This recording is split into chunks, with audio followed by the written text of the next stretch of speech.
კოლეგებო, სხდომას ვაგრძელებთ. გთხოვთ დაიკავოთ ადგილები, ასევე შემოგზავნდეთ დარბაზში, ვინც არ იმყოფებით. სხდომა გრძელდება განსახილველი საკითხებით. ჩვენ დავიწყებთ მესამე საკითხით.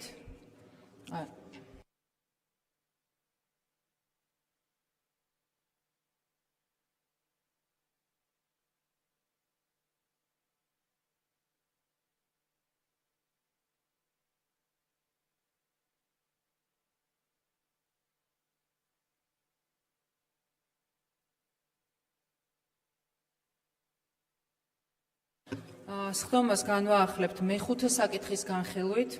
ეს არის კანონის პროექტი უცხოელთა და მოქალაქეობის არ მქონე პირთა სამართლებრივი მდგომარეობის შესახებ. საქართველოს კანონში ცვლილების შეტანა, მეორე მოსმენა, მომხსენებელი საქართველოს პარლამენტის წევრი ლევან მახაშვილი. გთხოვთ.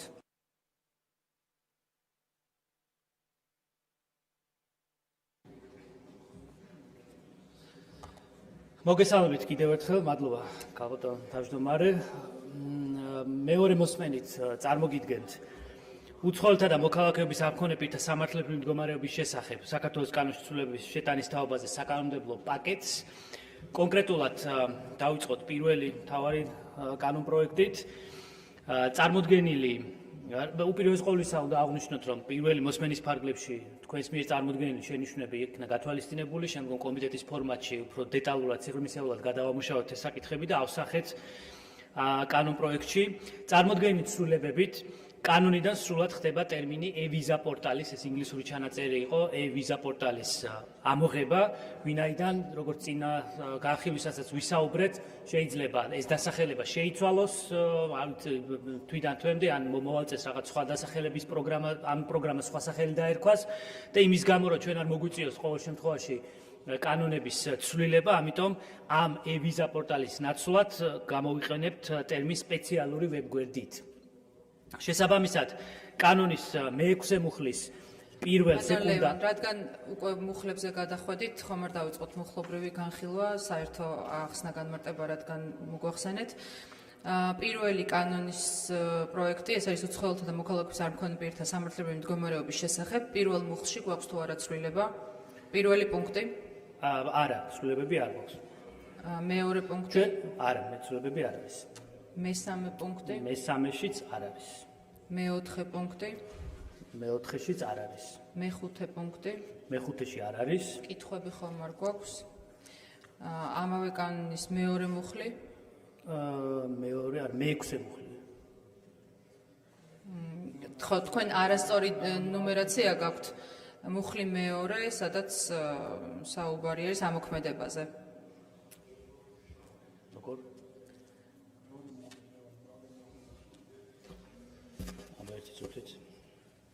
ნუმერაცია იყო მცირედით შეცვლილი ტექნიკურად და თქვენ თუ გსურთ კონკრეტული ცვლილების გაჟღერება, თქვით და შემდგომში მაგას გავასწორებთ. სად არის ცვლილებები შესული, პირდაპირ მხოლოდ იმას გეტყვით.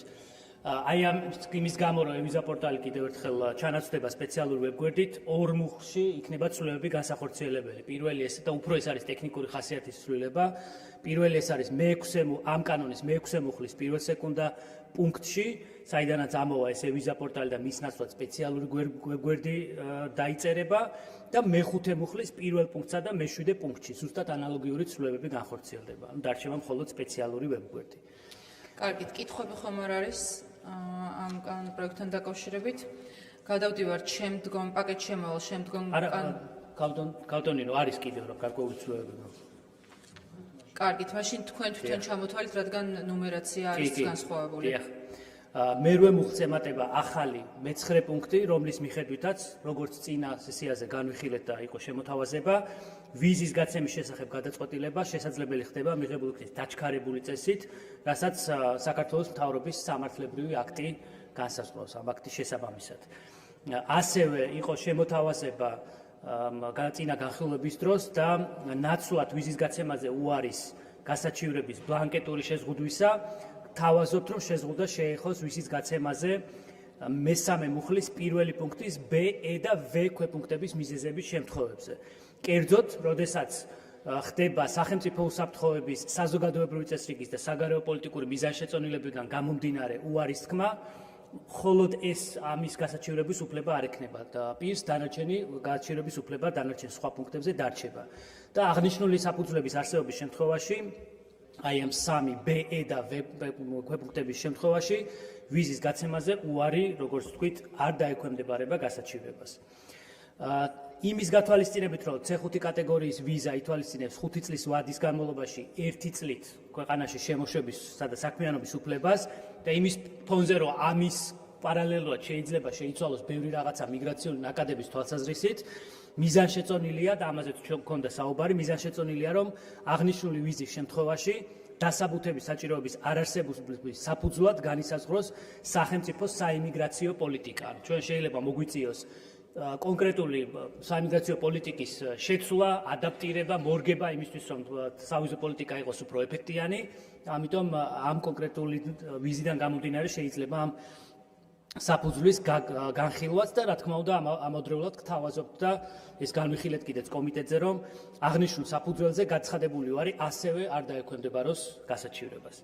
და მე ბოლო მცირე აქედან გამომდინარეობს ეს მცირე ტექნიკური ასე ვთქვათ ცვლილება, რომ ამ საფუძვლით ვიზის გაცემაზე უარის თქმა, ანუ საიმიგრაციო პოლიტიკის საფუძველზე, სახელმწიფო საიმიგრაციო პოლიტიკის საფუძველზე ვიზის გაცემაზე უარის თქმა, მსგავსად მე-11 მუხლის პირველი პუნქტის B-E და V ქვეპუნქტებისა საჭიროებდეს შესაბამისი ორგანოს დასკვნას, მაგრამ არა დასაბუთებას. ანუ სხვა სიტყვებით, შინაგან საქმეთა სამინისტროს სახელმწიფო უსაფრთხოების სამსახურმა ან სხვებმა შეიძლება დასკვნები მოამზადონ, მაგრამ დასაბუთება, რომ პირს გადაეცეს, დასაბუთება, რატომ იყო უარი, ამის აუცილებლობა არ იქნება. და თქვენი მხარდაჭერის შემთხვევაში განხორციელდება შესაბამისი ცვლილებები, კერძოდ C5 ვიზის გაცემაზე უარის ახალი საფუძველი განაპირობებს მე-11 მუხლის მეორე პრიმა, მესამე პრიმა და მესამე სეკუნდა პუნქტებში ტექნიკური ცვლილებების განხორციელებას. მადლობა. გასაგებია, როგორც ხედავ არის კითხვები, ბატონი ვლადიმერ კახაძე. დიდი მადლობა, ქალბატონინო. ბატონ ლევან, ჩემო ლევან. ერთი რამე მინდა ვთქვა, ეხლა ჩვენ ვაკვირდებით მსოფლიოში დედამიწაზე ამ ურგენტულად მიმდინარე პროცესებს. 5 წელი ეს საკმაოდ დიდი დროა. შეიძლება თუ არა მოხდეს, რომ ამ 5 წლის განმავლობაში ჩვენ მიერ ვიზა გაცემულ ადამიანი გახდეს საფრთხის შემცველი. ამ დროს რა ოპერატიული რეაგირება შეუძლია სახელმწიფომ გაცემული ვიზის თაობაზე. ეს არის როგორც დაზღვევა უსაფრთხოების კუთხით და ჩვენ საკანონმდებლო სივრცე ამას უნდა გაწინასწარ გზნობდეს ამ საფრთხეებს. დიდი მადლობა. გთხოვთ დიდი მადლობა ამ კითხვისთვის, ნამდვილად ლოგიკური კითხვაა.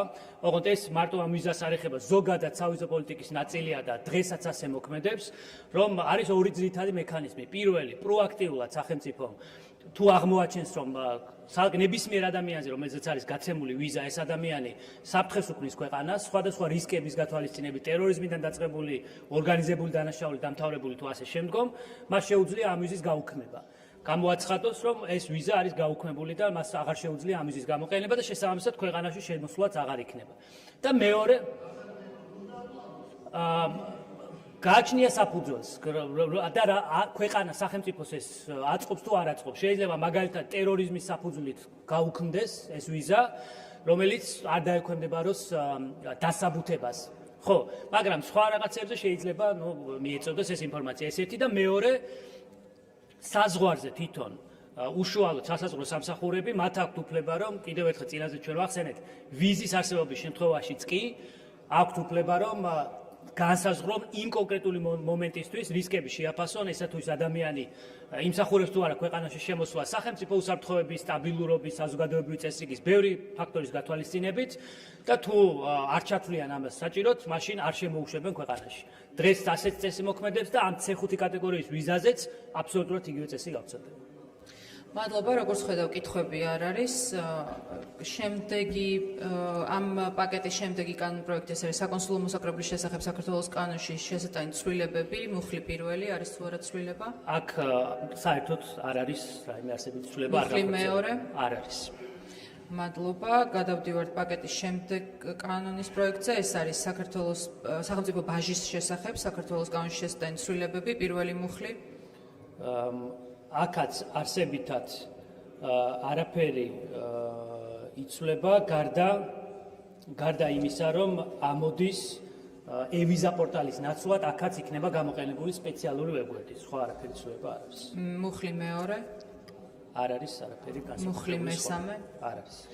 კითხვები ხომ არ არის კითხვები თანამომხსენებელს ხომ არ სურს გამოსვლა, არა, მადლობა. კომიტეტები, ფრაქციები, მომხსენებელს დასკვნითი სიტყვა ხომ არ სურს? არა, მადლობთ. მადლობა, საკითხი განხილულია. მადლობა. დაუბრუნდეთ დღის წესრიგის თანმიმდევრობას. საქართველოს კანონის პროექტი გრანტების შესახებ საქართველოს კანონში ცვლილებების შეტანის თაობაზე მეორე მოსმენა მომხსენებელი საქართველოს პარლამენტის წევრი არჩილ გორდულაძე. გთხოვთ. მადლობა გალბატონის სლომის თავმჯდომარე კოლეგებო, კიდევ ერთხელ მოგესალმებით. მეორე მოსმენით განსახილველად წარმოგიდგენთ გრანტების შესახებ საქართველოს კანონში ცვლილების შეტანის თაობაზე საქართველოს კანონის პროექტს. რიგი ცვლილებები არის განხორციელებული, რომელიც გაჟღერებულია კომიტეტზე, შესაბამისად ასახულია დარიგებულ ტექსტში, მზად ვარ მეორე მოსმენით განხილვისათვის. მადლობა, გადავიდეთ მუხლობრივ განხილვაზე. მუხლი პირველი პუნქტი, აქ პირველი მოსმენის შემდეგ ცვლილება არ განხორციელებულა. მეორე პუნქტი, მეორე პუნქტი დაემატა კანონ პროექტს, რომლის მიხედვითაც ამ კანონის მოქმედება, ანუ გრანტების შესახებ კანონის მოქმედება, ზუსტდება კიდევ ერთხელ რომ არ ვრცელდება, მათ შორის საქართველოს წითელი ჯვრის საზოგადოების შესახებ საქართველოს კანონით გათვალისწინებული ორგანიზაციისთვის და ამავე ორგანიზაციის მიერ გაცემულ გრანტებზე. კოლეგებო, კიდევ ერთხელ შეგახსენებთ, რომ აღნიშნულ ორგანიზაციაზე ისედაც არ ვცდელდებოდა კანონი, იმიტომ რომ ცალკე კანონი არსებობს ამისათვის, ამის მარეგულირებელი, მაგრამ ისევ და ისევ მეტი სიცხადისთვის ყველანაირი ინსინუაციების გამოსარიცხად შესაბამისი შავი თეთრზე ჩანაწერი ხორციელდება, აქვე დაემატა ჩანაწერი, რომლის მიხედვითაც საფინანსო საკრედიტო ინსტიტუტის მიერ გაცემულ გრანტებზეც გრანტების შესახებ კანონი არ ვრცელდება. აქ იგულისხმება, რომ მაგალითად მსოფლიო ბანკის მიერ გაცემულ გრანტზე გრანტების შესახებ კანონი არ გავრცელდება, იმიტომ რომ მას სხვა რეგულაციები აქვს, თან პრაქტიკაშიც არის, რომ ასეთი ორგანიზაციები სასესხო ხელშეკრულებასთან ერთად გაცემენ გრანტებს, რომელსაც თავისი წესი, თავისი შეთანხმების პროცედურა აქვს და გრანტების შესახებ კანონიდან გათავისუფლებული იქნებიან. ის ასეც იყო აქამდე მოქმედი რედაქციითაც, მათ შორის მთავრობის დადგენილებითაც განსაზღვრული იყო და რაც განსაზღვრულია კანონქვემდებარე ნორმატიული აქტით, მისი ასახვა ხდება უკვე კანონის დონეზეც. ეს მთლიანად რომ ვთქვათ, უფრო ტექნიკური ხასიათის დაზუსტება არის, ვიდრე შინაარსობრივი ცვლილება. მადლობა, კითხვები არ გვაქვს. ამავე კანონ პროექტის მეორე მუხლი. მეორე მუხლი ცვლილების გარეშე გახლავთ წარმოდგენილი. მადლობა, კითხვები ხომ არ არის, თანამომხსენებელს ხომ არ სურს გამოსვლა, კომიტეტები, ფრაქცია, არ არიან მსურველები, საბოლოო დასკვნითი სიტყვისთვის ბატონო არჩილ. კიდევ ერთხელ კოლეგებო, მადლობა მხარდაჭერისთვის და გვაქვს მოვლენილი, რომ რა თქმა უნდა სამი მოსმენით დღესვე იქნება მიღებული აღნიშნული ცვლილებები. მადლობა, საკითხი განხილულია. შემდეგი საკითხი ჩვენ გვაქვს კანონის პროექტი შრომითი მიგრაციის შესახებ საქართველოს კანონში ცვლილებების შეტანის თაობაზე. აღნიშნული საკითხიც მეორე მოსმენით განიხილება. საკითხს წარმოადგენს მომხსენებელი საქართველოს პარლამენტის წევრი ბატონი შოთა ბერეკაშვილი. გთხოვთ მომხსენებელს.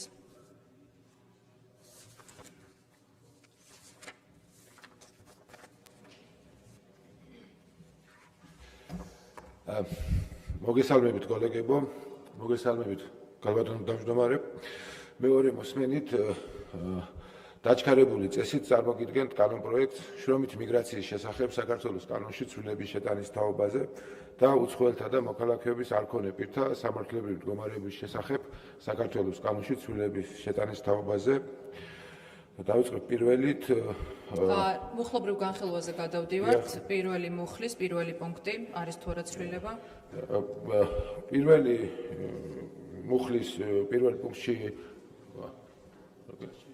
კითხვა არის დარბაზიდან. გთხოვთ მარიამ ლაშხს.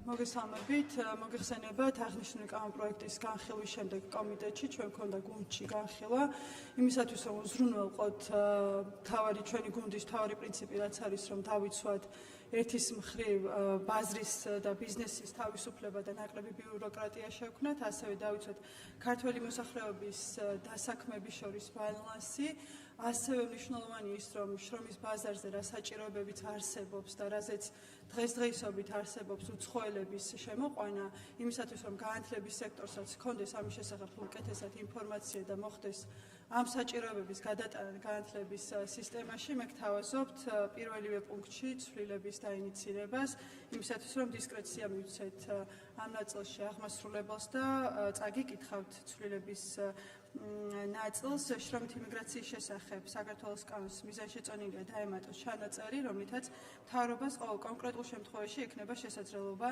შრომითი ბაზრის საჭიროებიდან გამომდინარე განსაზღვროს ის საქმიანობები და შემთხვევები, რომლებსაც არ მოითხოვება შრომითი საქმიანობის უფლება. მომხსენებელი ეთანხმება აღნიშნულ ცვლილებას? ვეთანხმებით აღნიშნულ ცვლილებას და ავსახავთ მესამე მოსმენის. მადლობა. პირველი მუხლის მეორე პუნქტი ხომ არ შედის რაიმე ცვლილება? ცვლილება არ განხორციელებულა. მესამე პუნქტი, ცვლილება არ განხორციელებულა. მეოთხე პუნქტი, ცვლილება არ განხორციელებულა. მეხუთე პუნქტი, აღნიშნულ პუნქტში განხორციელდა ცვლილება, კერძოდ დაზუსტდა, რომ საქართველოს მთავრობის დადგენილებით ასევე განისაზღვრება მოკლევადიან საქმიანობაზე მონიტორინგის განხორციელების წესი და პირობები. ეს გასაგებია. ამავე კანონპროექტის მეორე მუხლი ამოქმედების ვადებთან დაკავშირებით ხომ არ არის ცვლილება? ეს არის უცხოელთა და მოქალაქეების არ მქონდა პირთა სამართლებრივი მდგომარეობის შესახებ არა, ეს მეორე მეორე კანონპროექტი მუხლში არის. ცვლილება არ განხორციელებულა. კარგით, გასაგებია. გადავიდეთ ამ პაკეტის მეორე კანონპროექტზე, ეს არის უცხოელთა და მოქალაქეთა არ მქონე პირთა სამართლებრივი მდგომარეობის შესახებ. ქალბატონ მარიამს აქვს ისევ ჩართული კითხვა გსურთ თქვენ? დიახ. აქაც იგივე პრინციპს რომ გავყვეთ უცხოელთა და მოქალაქეების არ მქონე პირთა სამართლებრივი მდგომარეობის შესახებ პირველივე პუნქტში გთავაზობთ რომ პირველ მუხლს ქონდეს შესაძლებლობა და მიზანშეწონილი იქნება რომ მთავრობას ქონდეს შესაძლებლობა მიუხედავად იმისა რომ პირ შეიძლება არ მოეთხოვებოდეს შრომითი საქმიანობის უფლება განსაზღვროს ის საქმიანობები და შემთხვევები რა დროსაც პირ შეიძლება მოეთხოვოს შრომითი ბინადრობის ნებართვა და არსებობს არაერთი რეგულაციური პროფესიები და ესეც მიზანშეწონილი იქნება რომ მთავრობას გადავცეთ ამის დისკრეცია მთავრობის დადგენილებით. მომხსენებელს ვთხოვთ თავის პოზიცია დააფიქსიროს. ვეთანხმებით აღნიშნულ ცვლილებას და შესაბამისად ავსახავთ. მადლობა. ამავე კანონპროექტის პირველი მუხლის მეორე პუნქტი, რამე ცვლილება ხომ არ არის? ცვლილება არ განხორციელებულა. და მეორე მუხლი? აქაც ცვლილება არ განხორციელებულა. კარგით, კითხვები როგორც ხედავ არ არის, თანამომხსენებელს ხომ არ სურს გამოსვლა, კომიტეტები, ფრაქციები. დასკვნითი სიტყვა ხომ არ გსურთ ბატონო შოთა? არა, მადლობა. მადლობა, საკითხი განხილულია. დღევანდელი დღის წესრიგის ბოლო საკითხი ეს არის საქართველოს კანონის პროექტი ადმინისტრაციული სახდელისგან განთავისუფლების შესახებ. პირველი მოსმენა მომხსენებელი საქართველოს პარლამენტის წევრი სოფია ხორგუანი. გთხოვთ.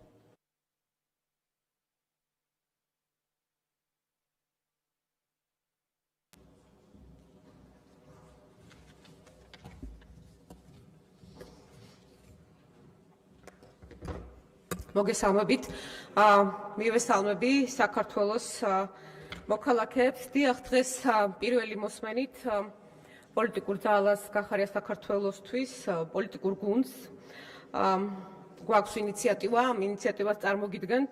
ეს არის კანონის პროექტი ადმინისტრაციული სახდელისგან გათავისუფლების შესახებ. ეს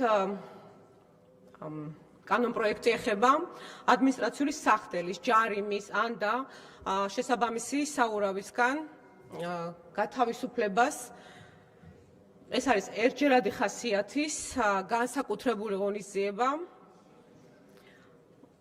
და რომელიც ეხებათ იმ მოქალაქეებს, ვისაც დაკისრებული აქვს საქართველოს ადმინისტრაციულ სამართალ დარღვევათა კოდექსის 174 პრიმა მუხლით გათვალისწინებული სახდელი, ჯარიმა და საურავი. ჩვენ ინიციატივით ეს ამნისტია ეხება როგორც უკვე აღსრულებულ, ასევე აღუსრულებელ სახდელებს. რა თქმა უნდა, მთავარი მიზანი და мотивация რაც გვაქვს, არის ის, რომ სოციალური წნეხისგან გავათავისუფლოთ ის ადამიანები, ვისაც ეს ამ ოდენობის ჯარიმები არის დაკისრებული. დიახ, იმიტომ რომ ეს სახდელი ისედაც ძალიან მაღალია და ამ ვითარებაში, როცა მაღალი უმუშევრობის დონე გვაქვს, როდესაც ფასები იზრდება, როდესაც სიდუხჭერი არის მოდებული მთელს ქვეყანაში, რა თქმა უნდა, და თან იმ შემთხვევაში, როდესაც ამ ოჯახებისთვის ეს ჯარიმა არის მათი ოჯახების შემოსავალზე ბევრად მეტი. და ეს იქნება ამ ადამიანებისთვის ძალიან დიდი შვება, ამოსუნთქვის შესაძლებლობა. რა თქმა უნდა, ეს ეყრდნობა ჩვენი კონსტიტუციის პრინციპს.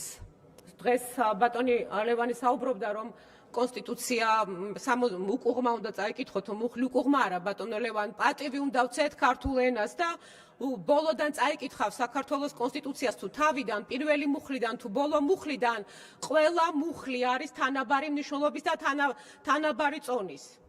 და ამ საქართველოს კონსტიტუციაში არის მეხუთე მუხლი, რომელიც ასევე განამტკიცებს სოციალური სახელმწიფოს პრინციპებს. და დიახ, სწორედ ერთ-ერთი მთავარი მიზანი ამ ამნისტიის არის სწორედ ეს, რომ აი ამ პირობებში მოქალაქეებისთვის ეს შეღავათი შევქმნათ. იმიტომ რომ თავისთავად, რა თქმა უნდა, ჯარიმა ატარებს პრევენციულ ხასიათს, მისი შინაარსი ასეთია და არ შეიძლება ჯარიმა იქცეს რეპრესიის მექანიზმად, დასჯის მექანიზმად. და აქვე ასევე აღსანიშნავია, რომ ეს კონკრეტული მუხლი ასევე სწორედ ეხება ასევე კონსტიტუციით გარანტირებულ ფუნდამენტურ უფლებას, შეკრების და მანიფესტაციის უფლებას და თან განსაკუთრებით იმ შემთხვევაში, რომ სულ უფრო მეტი კანონი მიიღეთ, რომლითაც სულ უფრო მეტად შეიზღუდა ეს უფლება. და ძირითადად საკითხი აქ ეხებათ იმ მოქალაქეებს, ვისაც ჯარიმა დაკისრებული აქვს სავალ ნაწილზე დგომისას. და ეხლა გვაქვს უკვე ახალი მუხლები, რომლითაც შეიზღუდა ტროტუარზე აქციის გამართვა, გერბაჯარიმებთ პირბადის ტარებისთვის, სისხლის სამართლის პასუხისმგებლობა შემოვიდა, ადმინისტრაციული პატიმრობაც აქტიურად გამოიყენება, განსაკუთრებით ამ ფონზე. ამ ჯარიმისგან გათავისუფლება არის ძალიან მნიშვნელოვანი. და რა თქმა უნდა, ყველაზე მნიშვნელოვანი არის ის, რაზეც თქვენც ხშირად საუბრობთ და რაც თითქოს გაწუხებთ, ეს არის ის დაპირისპირება, პოლარიზაცია, სიძულვილი ერთმანეთის მიმართ, რომელიც გაჩნდა უფსკრული საზოგადოებაში, უფსკრული ხალხსა და ხელისუფლებას შორის. ამაზე თქვენ ხშირად საუბრობთ და ამბობთ, რომ მნიშვნელოვანია, რომ ეს უფსკრული შემცირდეს. მნიშვნელოვანია, რომ პოლარიზაცია შემცირდეს, დაძაბულობა შემცირდეს. ამაზე საუბრობთ. მაგრამ გადაწყვეტილება მისაღები მხოლოდ საუბარი ამას არ შველის, თან განსაკუთრებით იმათგან, ვისაც შეგიძლიათ გადაწყვეტილების მიღება, იმედია შეგიძლიათ გადაწყვეტილების მიღება და რა თქმა უნდა, ძალიან მნიშვნელოვანი არის, რომ თქვენ ფლობთ ძალაუფლებას და ვისაც აქვს მეტი ძალა, ვინც ატარებს მეტ ძალაუფლებას, მას მეტი პასუხისმგებლობა ეკისრება და შესაბამისად, მან უნდა გადადგას პირველი ნაბიჯი თუ მას მართლა უნდა რომ ეს პოლარიზაცია და სიძულვილი შემცირდეს. ეს არის ერთ-ერთი ასევე ძალიან მნიშვნელოვანი მიზანი, რასაც ემსახურება ეს ჩვენს მიერ წარმოდგენილი კანონპროექტი. რა თქმა უნდა, აქვე მინდა გითხრათ ბოლო ინფორმაცია, რაც გვაქვს შინაგან საქმეთა სამინისტროს მიერ მოწოდებული, ეს ეხება საქართველოს მოქალაქეების 3718 საქართველოს მოქალაქე 3718 საქართველოს მოქალაქე არის დაჯარიმებული სამართალდამღვევი უნიკალური პირი ამ ოდენობის ყავს. სამართალდამღვევა ეს არის 7810 სამართალდამღვევის ოქმი. რეალურად შეიძლება ციფრები იყოს 40 მილიონიდან 80 მილიონამდე. ძალიან საინტერესოა ისიც, რომ პრაქტიკულად ვერ დავადგინეთ, რამდენი არის ეს ოდენობა ჯამში. იმიტომ რომ ფინანსთა სამინისტრომ არ მოგვაწოდა საკმარისი ინფორმაცია, მაგრამ ყველაზე უხეში დათვლით, ყველაზე მინიმალური დათვლით დაახლოებით ეს არის, რომ დავითვალოთ რომ ყველამ 5,000 ლარიანი ჯარიმა მიიღო, დაახლოებით 40 მილიონი ლარი გამოდის. ეს არის ძირითადი ის რისი თქმაც მე მინდოდა, მაგრამ აქვე ახლა მინდა რამდენიმე კონკრეტული საკითხი ასევე წამოვწიო. სამწუხაროდ, როდესაც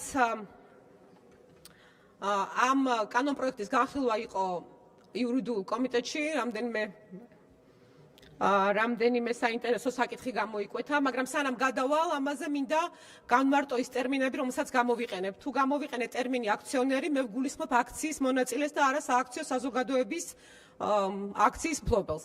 როცა გამოვიყენებ ტერმინს პროტესტანტი, ვგულისხმობ საპროტესტო აქციის მონაწილეს და რა ისე როგორც მაგალითად ბატონ რატი იონათამიშვილს მოვეჩვენა, რომ მე შეიძლება მესაუბრა ჰუგენოტებზე, პროტესტანტებსა და ჰუგენოტებზე.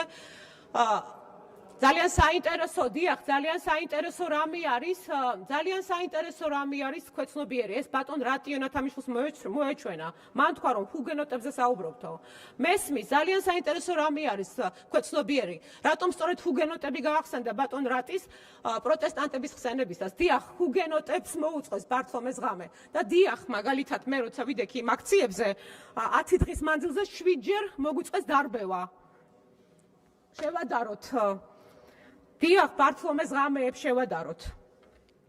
დიახ, ძალიან საინტერესო იყო ასევე საუბარი იმაზე, რომ ვინ აყენებს ზიანს. ვინ მიაყენა ზიანი სახელმწიფოს სამართალდამცველებს, პოლიციელებს. ჩვენზე დიდი გულშემატკივარი, ჩვენ გუნდზე დიდი გულშემატკივარი იშვიათად თუ ყავს პოლიციას. ოღონდ სამართალდამცველს. დიახ, ჩვენი პარტიის თავმჯდომარე შინაგან საქმეთა მინისტრი რომ იყო, მაშინ დაიწყო სისტემური განახლება და დიახ, მე როგორც მოქალაქე გულშემატკივრობდი ამას. გახსოვთ რომ დაიწყეს სიარული მართლწესრიგის ოფიცრებმა, ახალგაზრდებმა, როგორ მოგწონდა ეს ყველას. მე განსაკუთრებით იმიტომაც, რომ პირველი რესპუბლიკის დროის ნოე ჟორდანიას მთავრობის დროს შინაგან საქმეთა სამინისტროს მართლწესრიგის სამინისტრო ერქვა და ასეთი პოლიცია გვინდა ჩვენ, რომელიც მართლწესრიგს მოემსახურება. და დიახ, ეს არის ძალიან მნიშვნელოვანი ჩვენთვის და არა ის პოლიცია, ვერ ვარქმევ მათ პოლიციას და იმ ეგრეთ წოდებულ სამართალდამრღვევებს. რამდენიმე ინფორმაციას წაგიკითხავთ.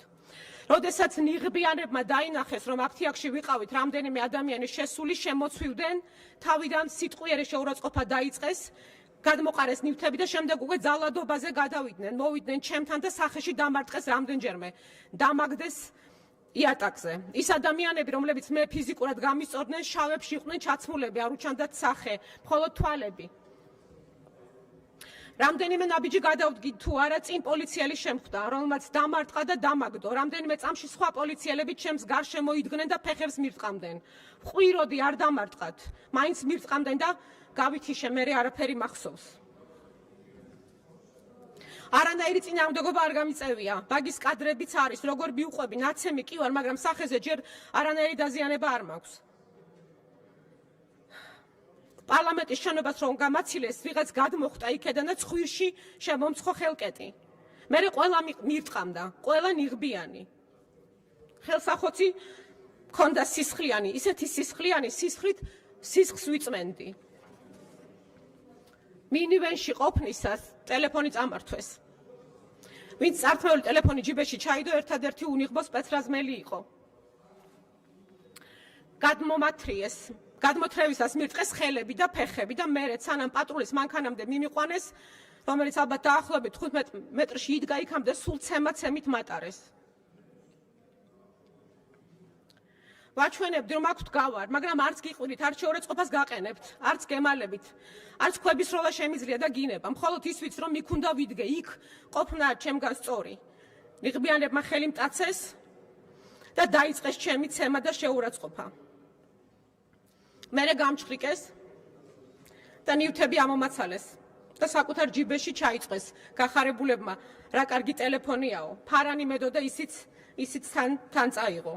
და მან იცოდა რომ ამ ნივთებს, რასაც დაკავებულებს არ თმობდა არავინ დააბრუნებინებდა უკან. მარშრუტკაში როტაციის პრინციპით შემოდიოდნენ ნიღბიანები, რომ ვეცემეთ. პარალელურად ეს მცემელები ფოტოებს გვიღებდნენ და როგორც ჩანს, რაღაც საერთო ჩატში აგდებდნენ. მიკროავტობუსებში ცემა იყო გამეტებული. ამ ცემისას სპაზმი დამეწყო. კარი გააღო და რომ მკითხე ახლა უკეთესად ხარ, რომ ვუთხარი უკეთესად ვარო, კარგიო და ისევ ჩამარტყა. გრძნობდი რომ საკუთარ თავს კარგავდი და დავიწყე ლოცვა. ორმაგად დამიწყო ცემა, აბა ნახე თუ გიშველის ლოცვაო. დიახ, გაუპატიურების მუქარა, ზეწოლა, ცემა, შეურაცხყოფა, ამას ქალები წყვებიან. მე გიკითხავთ ახლა იმ პროტესტანტების სიტყვებს და მე როდესაც ვაპარაკობ თუ ვინ მიაყენა ზიანი, ვინ აყენებს ზიანს სამართალდამცველებს ან სამართალდამცავ სისტემას. აი ეს აყენებს ზიანს. იმიტომ რომ ჩვენ პოლიციელი გვინდა ისეთი, რომელიც ჩვენიანი იქნება და როცა გაგვიჭირდება მასთან დარეკვა და დაკავშირება მოგვინდება. და რა ის რომლისგანაც ასეთ საფრთხეს უნდა ველოდოთ. და დიახ, ბილდსიტყვაობა აგერ სპეციალური დანიშნულების რაზმის ხელმძღვანელისგან. ყველამ ნახეთ. ბილდსიტყვაობა, აგრესია. რა თქმა უნდა, ძალიან ცოტა ხართ ახლა აქ, ვინც 2012 წელს ქართულ ოცნებას წარმოადგენთ, ახლა სხვა ხალხის ისმის აქ ჟრიამული, რა თქმა უნდა, მესმის, რომ თქვენ შეიძლება არა გაქვთ დანარჩენებს ამაზე, ამ ყველაფერზე არა გაქვთ ის რეაქცია, რომელიც მინდა რომ გქონდეთ. რა თქმა უნდა, ის რაც მე რაღაც პროვოკაცია და რაღაც თითქოს დამაბრალეთ, რაღაც ინსინუაციები, როცა მე ვცდილობდი ბატონისთვის ამეხსნა, რომ ტარება და გამოყენება ორი სხვადასხვა მოქმედებაა, თქვენ დამაბრალეთ, რომ თითქოს მე აქციაზე დავდიოდი რაღაც იარაღებით. აქციაზე ტელეფონი მიმქონდა მხოლოდ იმ შემთხვევაში, თუ ვიღაცა დამარბევდა, რო არ გავეძარცვე. ქალის ჩანთასაც კი ვერ ვატარებდი თან. აქციაზე არა თუ რაღაც უკანონო ნივთებს. მაგრამ ყველაზე მთავარი ის კი არ არის, მე დეპუტატი ვარ, თავს დავიცავ და იმ კანონებით, რომლებიც თქვენ მიიღეთ. თქვენ დაგიპირისპიროთ ჩემი ზრდა და თავი დავიცავ, მაგრამ ერთ გოგონას, ერთ მოქალაქეს, ერთ პროტესტანტს, როდესაც კომიტეტის თავმჯდომარე ესე პირდაპირ სამიზნედ აქცევს, გამოდო მისი ფოტო, აი ნახეთ ფოტო, მას გიორგი გახარიასთან ფოტო აქვს, თურმე იმ პროტესტანტს გადაღებული. გიორგი გახარიასთან ფოტოების გადასაღებად რიგში დგებოდით აქ უმრავლესობა. და რაც შეეხება იმ გოგონას, რა თქმა უნდა, ეს გოგონა თქვენ უხერხულობას გიქმნით, იმიტომ რომ ის გოგონა აქციებზე იდგა მაშინაც, როცა ის წინა რეჟიმი იყო. ის გოგონა მაშინ იმ აქციებზე იდგა, რომელიც წინა რეჟიმს უპირისპირდებოდა. ძალადობის და უსამართლობის წინააღმდეგ, იმიტომ რომ მას ძალადობა და უსამართლობა სულს უხუცავს. მესმის რომ შეიძლება ბატონ დავით მათიკაშვილს არ ესმის, მაშინ მის ოჯახში იმ რეჟიმის ბელადი სადღეგრძელოს სვამდნენ, მაგრამ საქართველო ასეთ ადამიანებზე დგას, ვისაც შეუძლია თავისი გადადოს და აი ამ უსამართლობის წინააღმდეგ, ძალადობის წინააღმდეგ თამამად და თავდადებით იბრძოლოს. ჩვენნაირების ბრძოლის ზურგზე მოხვედით თქვენ აქ და სხედხართ აქ, მაშინ მე რა თქმა უნდა სუბიექტური ვარ და მეტად იმ გოგონას გულშემატკივრობ, იმიტომ რომ მეც იქ ვიყავი. რა თქმა უნდა ჩვენ შეგვეძლო რა ვიცი, გერმანულ ორგანიზაციაში გვემუშავა, ან საზღვარგარეთ გვესწავლა, ან მაგალითად აგერ 80% ინოწმინდის მიწების აგვეღო იჯარით და კიდევ ასე ბევრი მილიონერი დეპუტატი მყევხართ აქ. რა თქმა უნდა ჩვენ შეგვეძლოთ გვეკეთებინა, მაგრამ ჩვენ უსამართლობას ვებრძოდით. და ჩემთვის ის გოგოა სიმბოლოა და ჩვენ ყველანი ვალში ვართ ასეთი ადამიანების წინაშე, ვისაც შეუძლია თავისი პირადი კეთილდღეობა გვერდზე გადადოს და იდეისთვის იბრძოლოს. უკეთესი სახელმწიფოსთვის იბრძოლოს, სახელმწიფოსთვის, რომელიც ჩვენ ყველას გვინდა. კიდევ იყო ძალიან საინტერესო რამდენიმე კითხვა. იყო ესეთივე მაგალითად ხო თურმე ფონდებში და ჩვენ გვინდა რაღაც ამ ფულს რომ დავუბრუნებ ჯარიმა, ვისაც გადახდილი აქვს, თურმე რაღაც ფონდებში უნდა წავიდეს. არა იმ მოქალაქეებს და ძალიან საინტერესო იყო თავდასხმა ქველმოქმედებაზე. როცა თქვენ წარმოადგენთ იმ პარტიას, რომლის დამფუძნებელი ბიძინა ივანიშვილი ქველმოქმედი იყო და თქვენც ხშირად ამოყოფთ მისი ქველმოქმედები და სულ გვაძახებთ ამას საქართველოს მოქალაქეებს. მაგრამ სახარებ ერთხელ წაკითხული რომ გქონდეთ, გემახსოვრებათ ესეთი იგავი ქრივი და ორი ლეპტა. აი ეს 2 ლარი თუ 20 ლარი, რომელმაც მოქალაქემ გადაურიცხა იმ დაჯარიმებულს. ბევრად მეტია თავისი მნიშვნელობით. და კიდევ როცა ჩვენ ითხოვთ აი ჯარიმის პატიებითო, ხომ არ წავახალისებთო კანონდარღვევებსო. პირველი რაც უნდა ვაკეთოთ ჩვენ თავად უნდა ვიყოთ კანონმორჩილები. და როდესაც მაგალითად ამ იურიდიული კომიტეტის თავმჯდომარე თავს უფლებას აძლევს იყოს მიკერძოებული, ის არღვევს პარლამენტის რეგლამენტის მე-40 მუხსადაც წერია, რომ პარლამენტის კომიტეტის თავმჯდომარე უნდა იყოს მიუკერძოებელი და არა ცუდი პროკურორის როლში, მიუკერძოებელი. და ბოლოს ვიტყვი, როცა კიდევ ერთხელ როდესაც ვილაპარაკებთ იმაზე თუ ვინ დაიწყო ძალადობა. ბევრჯერ მithქვამს, აქაც მithქვამს, თქვენთვისაც მithქვამს, დიახ, ძალადობა დაიწყო და მთავარი ორგანიზატორი ამ ძალადობის იყო ირაკლი კობახიძე, რომელმაც 28 ნოემბერს გამოგვიცხადა და გვითხრა, რომ ის აჩერებს გადადო მან, გადაწყვიტა და გადადო 28 წლამდე მოლაპარაკებები, რომელსაც ჩვენ ყველა ველოდებოდით. იმიტომ რომ ეს, როგორც თქვენც აღნიშნეთ, არის საქართველოს ხალხის ისტორიული არჩევანი. და დიახ, ჩვენთვის მნიშვნელოვანია. ოღონდ არა იმიტომ, რომ ამას ვიღაცა გარედან კარნახობს, ან ამას გვავალებს, ან სადღაც ვიღაცას უწერია.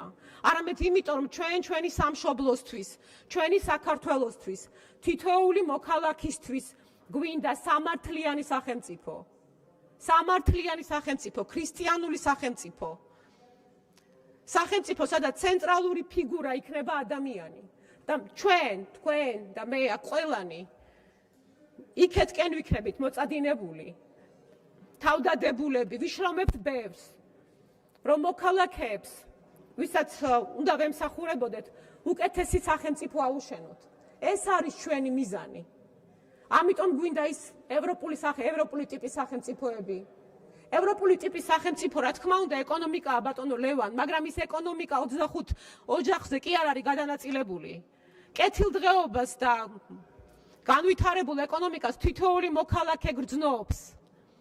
სოციალურად დაუცველი არ არის. არა მხოლოდ თვითონ რომელიმე ამ განვითარებული ქვეყნის მოქალაქე, არამედ ტოლვირებს ეხმარებიან. აი ძალიან ბევრი ქართველი რო ჩადის და ტოლვიად რო ბარდება, ის სახელმწიფოები უვლიან არა მხოლოდ თავიანთ მოქალაქეებს, ჩვენს მოქალაქეებს ვერ ვუვლით, ჩვენს დევნილებს ვერ ვუვლით, ჩვენს ვეტერანებს ვერ ვუვლით, ჩვენს პენსიონერებს ვერ ვუვლით. ვერ ვაძლევთ მინიმალურ ხელფასს, ვერ გაბედეთ, ეს ვერ გაბედეთ. და მეტიც, მაღაროელები ციხეში გვყავს, იმიტომ რომ სამსახური უნდათ და ხელფასი უნდათ. აი ეს კონსტიტუციას კიდევ ერთხელ წაიკითხავთ, აი ეს მეხუთე მუხლი წაიკითხეთ. და გვჭირდება ეს სოციალური პრინციპების დაცვა. და რა თქმა უნდა, კიდევ ერთხელ მთავარი არსი, მთავარი მიზანი, მთავარი мотиваცია ამ ჩვენი კანონპროექტის არის სწორედ ეს. აი ამ სოციალური წნეხის შემცირება იმ მოქალაქეებზე, რომელსაც ისედაც უჭირთ ცხოვრება, რომ ეს ხალხიც არ გაგვექცეს ამ ქვეყნიდან. იმიტომ რომ თითოეული მოქალაქე, თითოეული ადამიანი არის ძვირფასი. მადლობა.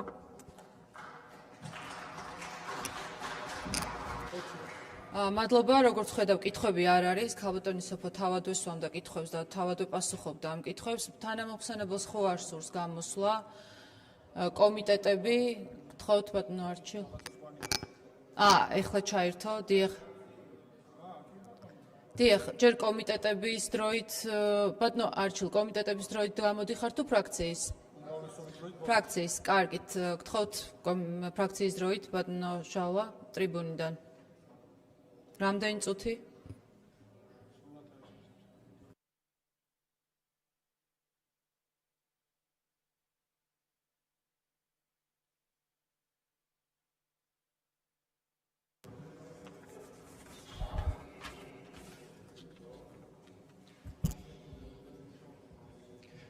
ჩემი დღევანდელი გამოსვლა მინდა დავიწყო მოწოდებით და მოგიწოდოთ ყველას მხარი დაუჭიროთ საპარლამენტო ფრაქცია საქართველოსთვის მიერ წარმოდგენილ საკანონმდებლო ინიციატივას ადმინისტრაციული სახტელებისგან განთავისუფლების შესახებ.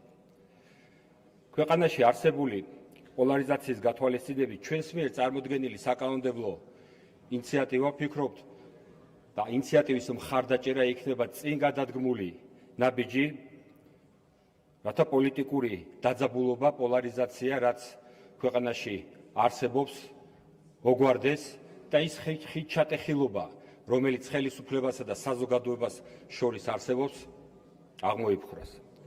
სწორედ ეს ხიდჩატეხილობა ნიშნავს იმას, რომ საქართველოს ხელისუფლებასა და ქართველ ხალხს შორის დაკარგულია ნდობა.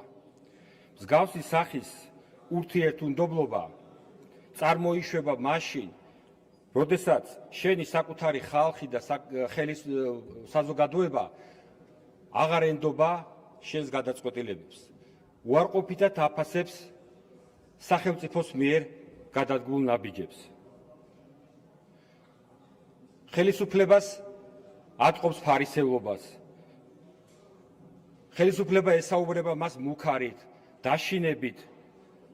არის ნიჰილიზმი და უნდობლობა გაჩენილი საზოგადოებაში და ასე შემდეგ. ეს ხდება ზუსტად მაშინ, როდესაც ხალხი და ხალხის მიერ რჩეული ხელისუფალი ერთმანეთის ენაზე ვეღარ საუბრობენ და ვეღარ ესმის ურთიერთ ენის. და ხელისუფლებაზე განაწყენებული მოსახლეობა ამ დროს პროტესტის ნიშნად, რომ ხმამაღლა გაგაგონოს მისი წუხილი, გამოდის ქუჩაში. გამოდის ქუჩაში იმისთვის, რომ გითხრას, მას რა აწუხებს, რა უნდა შეიგან, მაგრამ შენ ხელისუფალი ნაცვლად იმისა, რომ მოусმინო საკუთარ ხალხს, დაამშვიდო და მინიმუმ შეძლების დაგვარად მაინც გაითვალისწინო მისი და მათი მოთხოვნები, პასუხობ დარბევით. მშვიდობიან პროტესტს. სცემ, სამლავ, გაურკვეველი წარმოშობის ადამიანების პოლიციის სახელით აძარცვინებ. შესაკუთარ მოსახლეობას ტანსაცმელსაც და ფეხსაცმელსაც კი ართმევ. აღარაფერს ვამბობ ძვირადღირებულ ნივთებზე, ფულზე და მობილურ ტელეფონებზე. მიუხედავად ამ ყველაფრის ამასაც არ სჯერდები და შემდეგ უკვე საკუთარი მოსახლეობის დაშინების მიზნით გაურკვეველი წარმომავლობის ადამიანებს შუაღამისას ანონიმური ზარებით არ ეკინებ და აშინებ იმის გამო, რომ ის გულისწუხილი და პროტესტი, რაც გულში აქვს, ხმამაღლა არ თქვას და არ გამოვიდეს აქციაზე. და კიდევ უფრო მეცაც გეტყვით. ამ ყველაფრის შემდეგ კიდევ საკუთარ ხალხზე კვლავ განაწყენებულები და აგონიაში მყოფი ხელისუფალი კლანად ქცეული სასამართლო სისტემის გამოყენებით, რომელიც სამართავად მინდობილი გააქვთ ნაცური პოლიტიკური დნმ-ის მქონე ჩინჩალაძე მურუსიძის კლანის სასამართლოსთვის, ასამართლებინებთ, ზოგს ციხეში იჭერთ, ზოგს კიდევ აჯარიმებთ და იმხელა ჯარიმებს აკისრებთ, რომ მთელი ცხოვრება ბევრ მათგანს გადახდის შესაძლებლობა არ აქვს.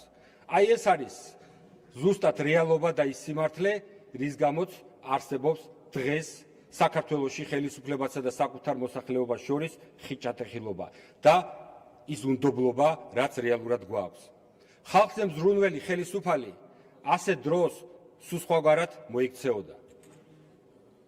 მოიქცეოდა ხალხის ინტერესებიდან და ხელისუფლების ინტერესებიდან გამომდინარე და გადადგამდა ისეთ სახელმწიფოებრივად სწორ ნაბიჯებს, რომელიც იქნებოდა გაგზავნილი ხელისუფლებაზე განაწყენებული მოსახლეობის მიმართ, რომელიც მზად არის დათმობაზე წავიდეს დეპოლარიზაციისა და ხალხთან შერიგების სანაცვლოდ.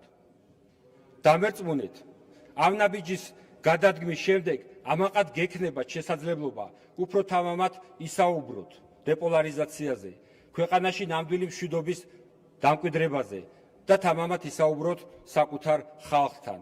იმიტომ რომ როგორც ეს პირველად საქართველოს პრეზიდენტის ანგარიშის დროს საქართველოს პარლამენტში თქვით, ასევე პარლამენტის თავმჯდომარის წლიური ანგარიშის დროს ვთქვით, ეს იქნება სახელმწიფოებრივი მნიშვნელობის პოლიტიკური აქტი, რომელიც მიზნად ისახავს საზოგადოებრივი კონსენსუსის მიღწევას და დემოკრატიული სტაბილურობის აღდგენას. სწორედ ამიტომ კიდევ ერთხელ მოგიწოდებთ ყველას თითოეულ დეპუტატს მხარი დაუჭიროთ წარმოდგენილ ინიციატივას, შეურიგდით საკუთარ ხალხს, შეურიგდით საკუთარ მოსახლეობას. ნუ დაიწყებთ მტყუან მართლის გარჩევას. ნურც დანაშაულის აღიარებას მოსთხოვთ თვითმეს, ან კიდევ არასახელმწიფოებრივ ქმედებად ჩაუთვლით თვითმეს საქციელს და გაანთავისუფლეთ 2024 წლის ნოემბრის თვიდან 2025 წლის სექტემბრისთვის ჩათვლით საქართველოში საპროტესტო აქციების დროს დაჯარიმებული ადამიანები, ისედაც გაჭირვებული ადამიანები ამ 5 და 10,000 ლარიანი ჯარიმებისგან. და გაათავისუფლეთ ის დაპატიმრებული ახალგაზრდები და პოლიტპატიმრები, რომლებიც თქვენთვისაც, თქვენი ახლობლებისთვისაც და თქვენი ამორჩევლებისთვისაც ყველას გულში ხიჯად აქვს გაჩერებული. წეღან საგარეო საქმეთა მინისტრის ინტერპელაცია, როდესაც იყო, აქ ითქვა, რომ როგორ უნდა მოიქცესო თავმოყვარე ხელისუფალი და მაგალითად მოიყვანეს ვითომ ბრიუსელისთან მითითებული ჩატარებული არჩევნები, იქ რაღაცა გაუგებარი LGBT-ს კანონი. როგორ უნდა მოიქცეს და უნდა მოიქცეს ისე, რომ აი ესეთ ღირსეული და სწორად სახელმწიფოებრივად სწორი კანონები უნდა მიიღოს და უნდა გაათავისუფლოს თავის საკუთარი ქვეყნის მოქალაქეები და შეურიგდეს მოქალაქეებს. აი ეს არის რეალობა და ეს არის სიმართლე. ოღონდ ეს უნდა იმოქმედოს რეალურად და გააკეთოს კეთილი საქმეები და არა ისე, როგორც აკეთებდნენ ხოლმე ის ადამიანები, რომლებიც დღეს პატიმრობაში ყავთ გამოწყდეული, საათელს, ხატს და ოჯახის ტრადიციებს ამოფარებულები, ზოგი ჯარს ძარცვალდა, ზოგი ქვეყანას და ზოგი კიდე სახელმწიფო ბიუჯეტს. ამიტომ კიდევ ერთხელ მოგიწოდებთ, ყველა მხარი დაუჭირეთ წარმოდგენილ კანონპროექტს. იმიტომ რომ დაჯარიმებული პროტესტანტებისთვის ჯარიმებისგან განთავისუფლება და პატიმრების განთავისუფლება კიდევ ამასთან ერთად მნიშვნელოვნად შეუწყობს ხელს ქვეყანაში პოლიტიკური მღელვარების და უსამართლობის შეგრძნების შემსუბუქებას. არსებული რთული სოციალური მდგომარეობა დაჯარიმებული პროტესტანტებისთვის ძალიან დიდ სოციალურ წნეხად არის ქცეული და რეალურად აუტენელ ფინანსურ ტვირთად იქცა, რაც პირდაპირ აისახება მათ სოციალურ კეთილდღეობაზე და ამგვარი სახდელებისგან განთავისუფლება ძალიან დიდ სოციალურ შეღავათების ტოლფასი იქნება მათთვის და მათი ოჯახის წევრებისთვის. დიდი მადლობა და კიდევ ერთხელ მოგიწოდებთ ხარდაჭერას. უმრავლესობის დროით არჩილ გორდულაძე გთხოვთ.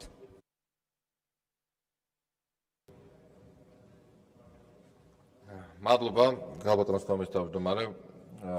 ამდენი ხანია ვისმენთ კანონპროექტის წარდგენას, მაგრამ ყველაფერზე იყო საუბარი გარდა უშუალოდ კანონპროექტის შინაარსისა.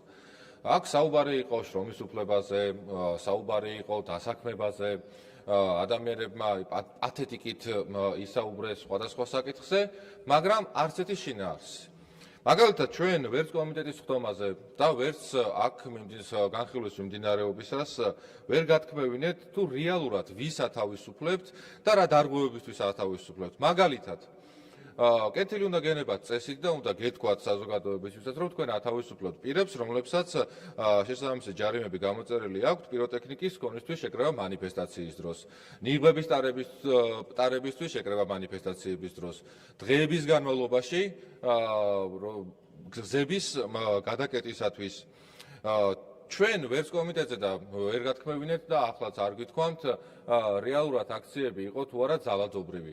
ვერ თქვით ეს. მათ შორის არ გითქვამთ თუ ვისგან მომდინარეობდა ეს ძალადობები.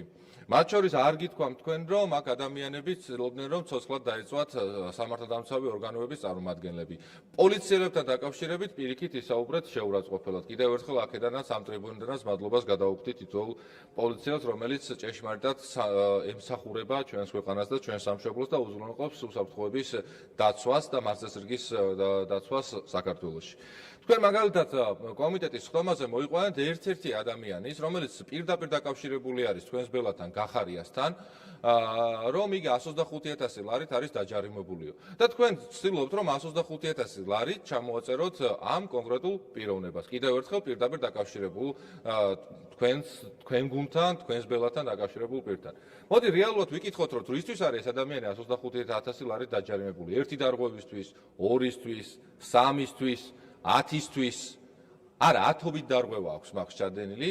ანუ კანონმა ვერ შეასრულა მის მიმართ თავარი ფუნქცია, რაც აქვს პრევენცია, რომ კანონის შესაბამისად გამოეხატა თავისი პოზიცია ნებისმიერ საკითხთან დაკავშირებით და ეს კონსტიტუციით გარანტირებულია და კანონმდებლობით და პირიქით იგი მიზანმიმართულად არღვევდა არსებულ წესრიგს. მიზანმიმართულად ცდილობდა, რომ ძალადობრივ და კანონგარეშე აქციაში მიიღო მონაწილეობა. აი ახლა თქვენ გინდათ, რომ ასეთი უპრინციპო ადამიანები, ასეთი კანონდამრღვევები, რომლებიც პატივს არ ცემენ არც კანონს, არც კონსტიტუციას, არც სხვათა უფლებებს, თქვენ გაათავისუფლოთ ჯარიმებისგან და გველაპარაკებით აქ სოციალურ ფონზე.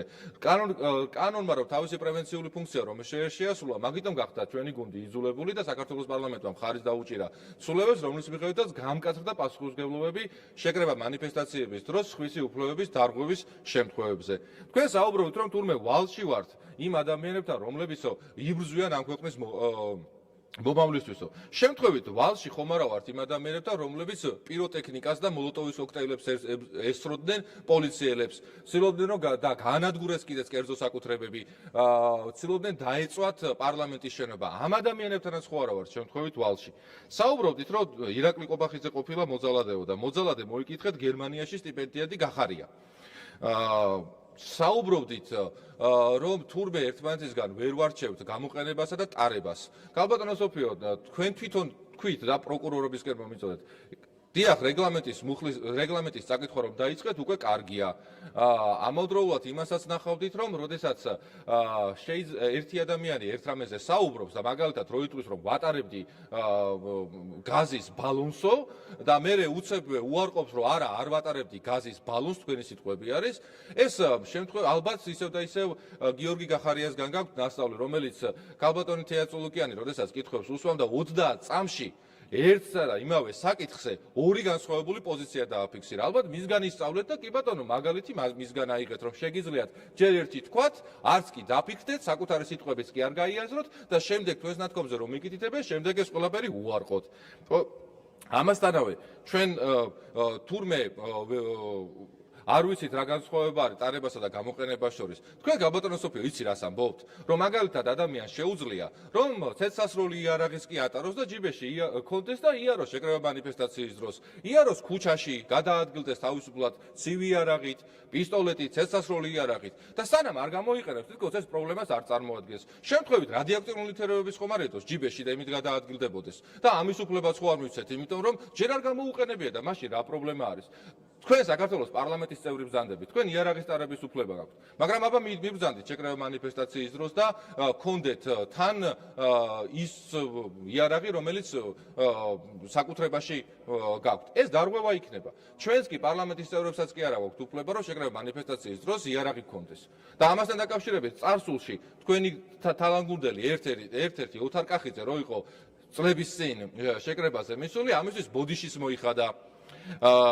შენ კონსტიტუციის მუხლებს რომ კითხულობთ, კარგია, რომ კონსტიტუციის კითხვა დაიწყეთ. სამწუხაროდ, როგორც ჩანს, ილუსტრირებულმა კონსტიტუციამაც ვერ გიშველათ. სხვა შემთხვევაში მარტივად გაიგებდით, რომ შეკრება მანიფესტაციის უფლება აბსოლუტური უფლება არ არის და იგი კანონით გათვალისწინებულ შემთხვევებში შესაძლებელია, რომ შეიზღუდოს. მათ შორის თუ უკანონო ფორმა მიიღო, აუცილებელია, რომ შეწყდეს კიდეც და ეს არის მათ შორის საერთაშორისო სტანდარტებიც. საბოლოო ჯამში რომ შევაჯამოთ თქვენი გამოსვლები და თქვენი პათეტიკა, მთლიანად თქვენი გუნდის, მათ შორის ბატონი შალვა კერესელიძისა, პირდაპირ უნდა თქვა და აღიაროთ, რომ და კეთილი უნდა ინებოთ, რომ თქვენ გინდა წაახალისოთ ძალადობრივი აქციები. თქვენ მიერ წარმოდგენილი კანონპროექტი სხვა არაფერი არ არის, თუ არა ძალადობის ახალისება. პირდაპირ ამბობთ, რომ დარღვევები უნდა ეპატიოს პირებს, რომლებსაც ათეულობით სამართალ დარღვევა აქვთ და კანონი ვერ სრულდებოდა მათ მიმართ. და ეხლა თურმე საქართველოს პარლამენტმა მათ ჯარიმები უნდა ჩამოაწეროს, იმიტომ რომ ასე უნდა გახარიას გუნდს. ეს რა თქმა უნდა ვერ იქნება ხარდაჭერილი ვერანაირ შემთხვევაში. ერთი მარტივი მიზეზიდან გამომდინარე, რომ ჩვენს ქვეყანაში ყველას აქვს შესაძლებლობა, რომ თავისი პოზიცია დააფიქსიროს თავისუფლად. ამავდროულად ყველას აქვს ვალდებულება, რომ სხვის უფლებებს პატივი სცეს და შესაბამისად თავისი პოზიციის დაფიქსირების დროს ერთი მხრივ რაც არის აღჭურველი უფლება, ეს პირს არ ათავისუფლებს, რომ სხვის უფლებებს პატივი სცეს და ეს მისი ვალდებულებაც არის, მათ შორის კონსტიტუციიდან გამომდინარე იმ წიგნიდან, რომელიც ვერ წააკითხეთ ჯერჯერობით.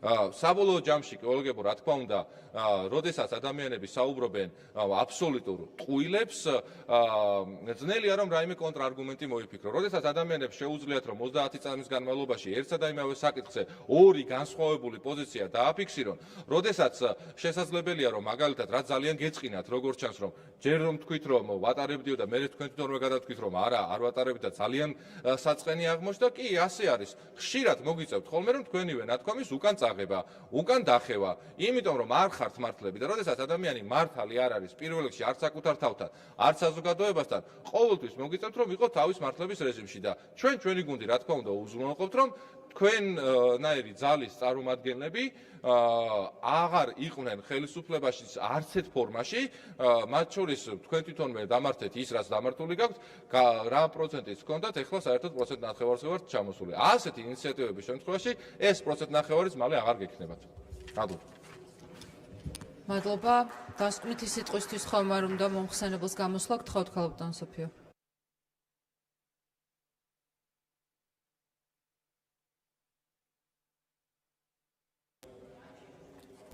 მადლობა. ხო, თქვენ რომ წაგიკითხავთ, არ ვიცი, ალბათ წაგიკითხავთ, მაინც ვერაფერი გაგიგიათ, სამწუხაროდ ეს არის. ვერაფერი გაგიგიათ იმაში, რაშიც თითქოს კომპეტენტური უნდა იყოთ, არ ვიცი, აბა რა გითხრათ, რა უნდა დაემართოს საქართველოს პარლამენტს იმაზე უფრო მძიმე იურიდიული კომიტეტის თავმჯდომარე თქვენ რომ ყევხართ, ძალიან მძიმე რამეა. იცით, როცა შუბლის ზარს გაიწყვეტ იოლია მერე ცხოვრება. აი ეს უტიფრობა, ყველაფრის კადრება ძალიან მძიმე რამეა. იცით, გასული საუკუნის 60-იანებში ჩინეთში კომუნისტურ პარტიას მაო ძედუნს დასჭირდა ესეთი კულტურული რევოლუცია დაარქვა, ძალაუფლების განმტკიცებისთვის და დაარქვა ამ რაზმებს ხუნვეი ბინების რაზმები.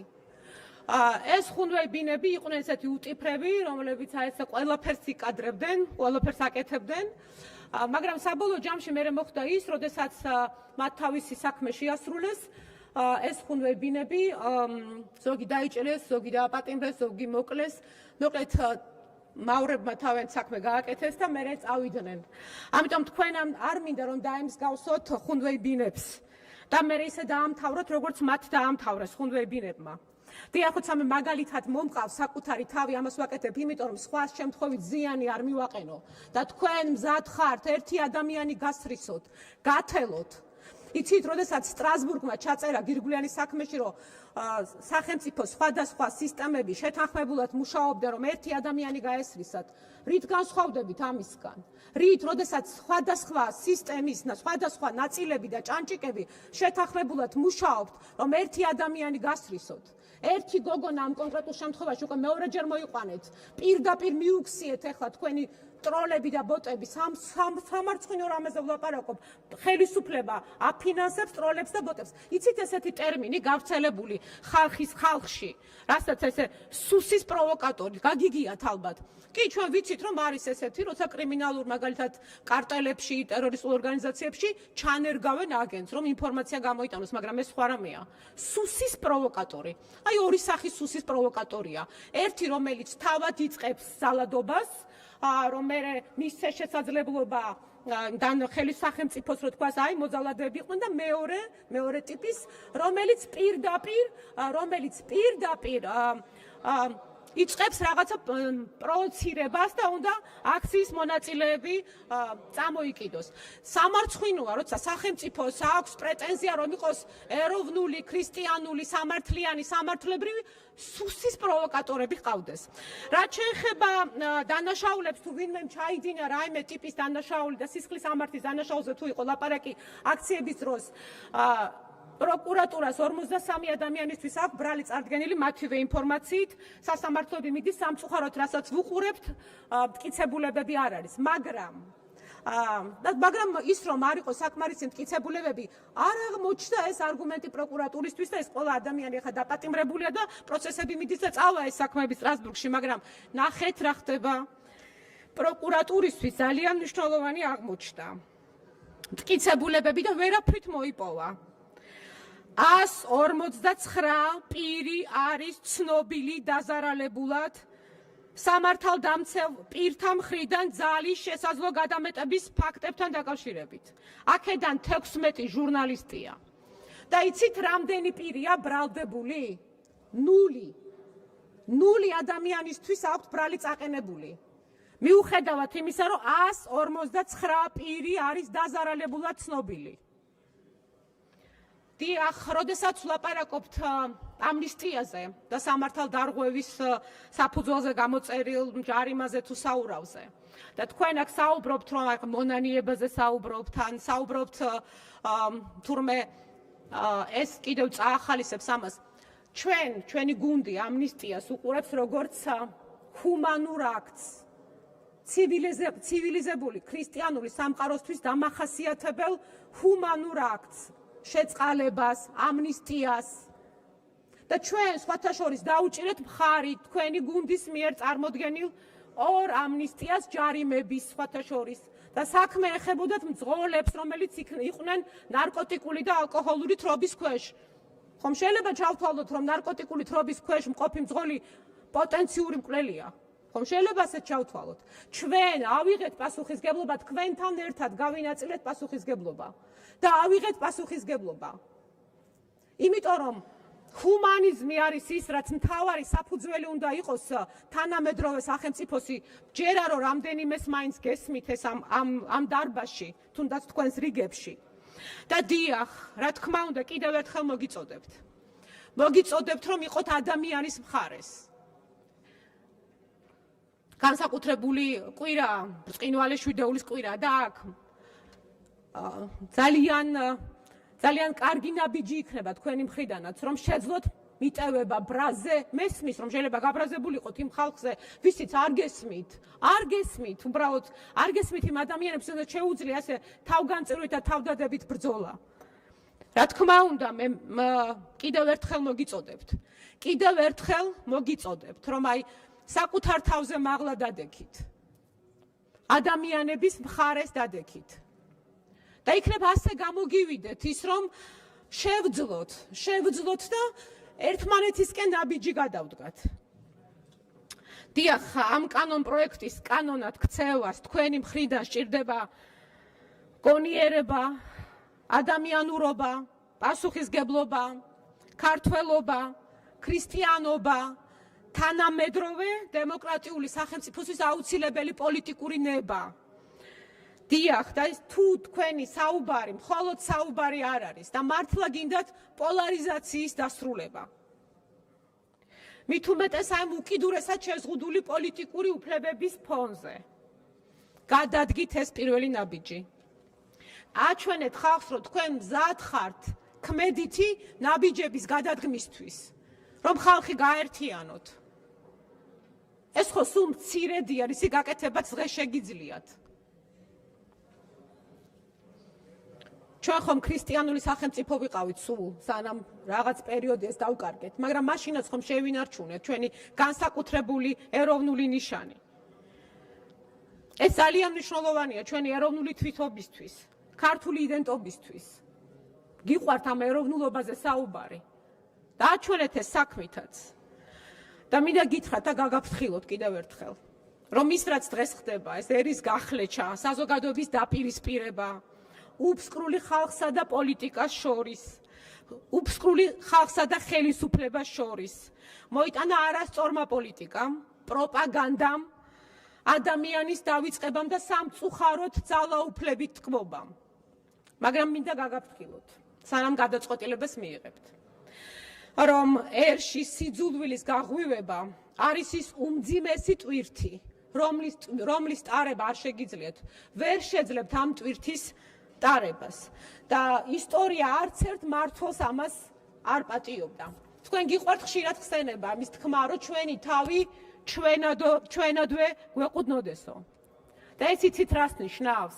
რომ ჩვენ მივიღოთ გადაწყვეტილება, ჩვენ თავად გადავწყვიტოთ და მივიღოთ ისეთი გადაწყვეტილება, რომელიც სასარგებლო იქნება ჩვენი ხალხისთვის, ადამიანებისთვის, ჩვენი ერისთვის, ჩვენი სახელმწიფოსთვის. დიახ, ერთობა ძალიან კარგი რამეა. და ჩვენ ვაჩვენეთ ერთობა, როდესაც ვიზეიმეთ ჩვენი ფეხბურთელების გამარჯვება, რა ლამაზი სანახავები ვიყავით მაშინ, როგორი ამაყები, ის ენერგია გაიხსენეთ. ჩვენ ვაჩვენეთ, რომ სიხარულში ერთობა შეგვიძლია, მაგრამ ჩვენ ისიც ვაჩვენეთ, რომ გლოვაში შეგვიძლია, მწუხარებაშიც ერთობა, როდესაც აი პატრიარქის გარდაცვალების შემდეგ ერი, როგორი ლამაზი სანახავი იყო, ამ გლოვი არა ერთობაში მყოფიერი. ვერავინ მოგვერევა ჩვენ თუ ამ ერთობას შევძლებთ. და ძალიან კარგი იქნება თუ მოვახერხებთ, რომ ერთობას სახელმწიფოს შენებაში შევძლებთ. თანამედროვე ქრისტიანული, ეროვნული, სამართლიანი და სამართლებრივი სახელმწიფოს შენებაში. მადლობა. საკითხი განხილულია. ჩვენ დღის წესრიგით გათვალისწინებული საკითხები განვიხილეთ. ახლა სამწუთიან ტექნიკურ შესვენებას ვაცხადებ და დეპუტატებს ვთხოვ, რომ შემოვიდეს სხდომათა დარბაზში და სხდომა განახლდება კენჭისყრებით.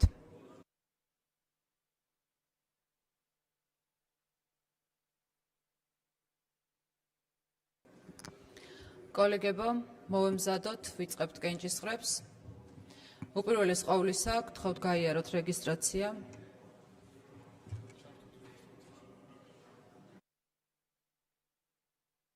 გთხოვთ ჩართოთ რეგისტრაცია.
მადლობა, კვორუმი არის, სხდომა უფლებამოსილია გადავიდეს კენჭისყრებზე. კენჭსაყრელი საკითხები იწყება საქართველოს კომუნიკაციების ეროვნული კომისიის წევრის თანამდებობაზე წარმოდგენილი კანდიდატების კენჭისყრით. წარმოდგენილია 3 კანდიდატი, თითოეულ კანდიდატს ცალკე ეყრება კენჭი. პირველი ანი ვაზაგაშვილის კანდიდატურას გთხოვთ კენჭისყრაზე დავაყენოთ აღნიშნული საკითხი. შეგახსენებთ, რომ მაღალი კვორუმია საჭირო.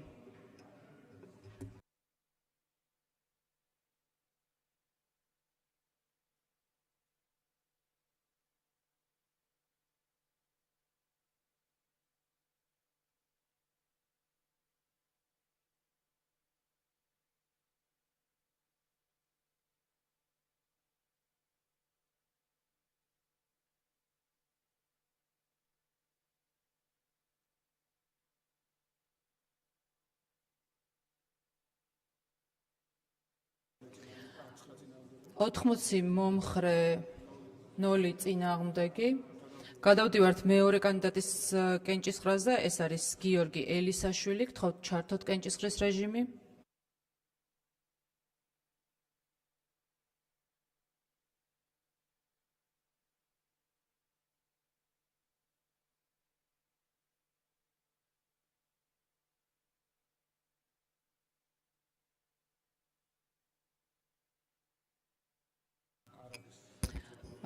ექვსი მომხრე, 6 წინააღმდეგი, გადაწყვეტილება არ არის მიღებული და მესამე კანდიდატურა ეს არის სოლომონ ექვთიმიშვილი. გთხოვთ ჩართოთ კენჭისყრის რეჟიმი.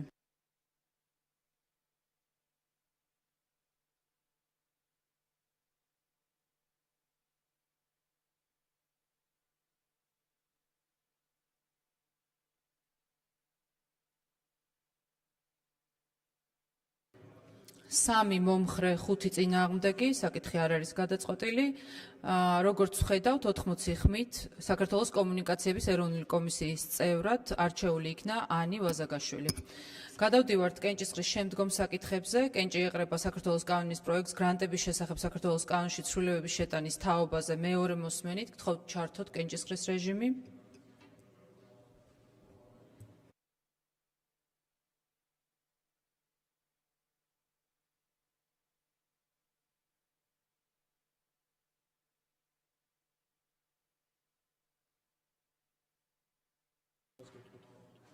გადაწყვეტილება მიღებულია. კენჭი ეყრება პაკეტს საქართველოს კანონის პროექტ შრომითი მიგრაციის შესახებ საქართველოს კანონში ცვლილებების შეტანის თაობაზე და მის თანმდევ კანონ პროექტს მეორე მოსმენა გთხოვთ ჩართოთ კენჭისყრის რეჟიმი.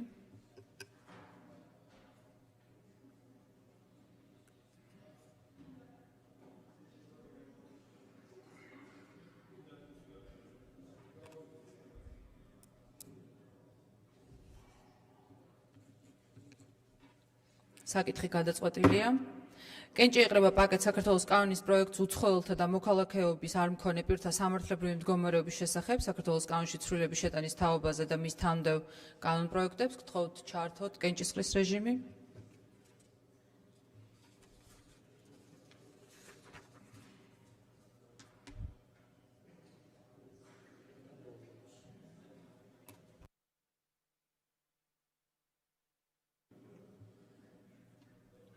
საკითხი გადაწყვეტილია და კენჭსაყრელი საკითხების ბოლო საკითხი ეს არის ფრაქცია საქართველოსთვის ინიციატივა, რომელიც ქალბატონმა სოფიო ხორგუანმა წარმოადგინა.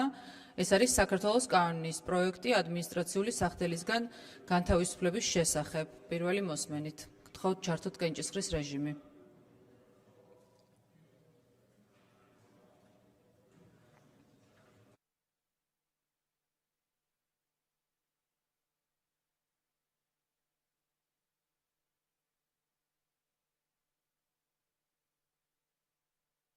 საკითხი არ არის გადაწყვეტილი. ამით ამოიწურა კენჭსაყრელი საკითხები, ვაცხადებთ 1 საათიან შესვენებას და სხდომას გავაგრძელებთ მესამე მოსმენებით. 5 წუთით ადრე ბიუროზე გთხოვთ შევიკრიბოთ.